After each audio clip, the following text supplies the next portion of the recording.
Avant qu'elle donne sa décision, il y a effectivement une mission d'experts qui est attendue aujourd'hui en Turquie pour choisir les lieux où les batteries de missiles pourraient être stationnées. C'est quand ce rapport d'experts sera rendu que l'OTAN donnera sa réponse à Ankara. La Turquie, quoi qu'il en soit, insiste que l'usage de ces missiles sera purement défensif, qu'il s'agit de défendre le territoire donc contre une éventuelle menace syrienne.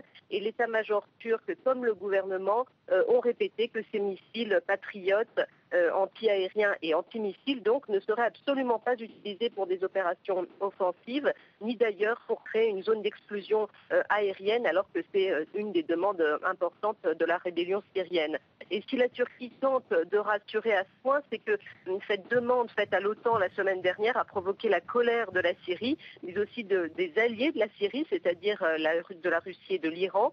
Moscou a mis en garde Ankara et l'OTAN en disant que le déploiement de ces missiles solaires risquait d'aggraver les tensions dans la région. La Turquie, elle s'en défend, elle compte avant tout sur l'effet dissuasif de ces missiles, alors qu'elle a subi en provenance de Syrie plusieurs tirs transfrontaliers ces derniers mois, dont certains ont fait des victimes à l'intérieur même de la Turquie.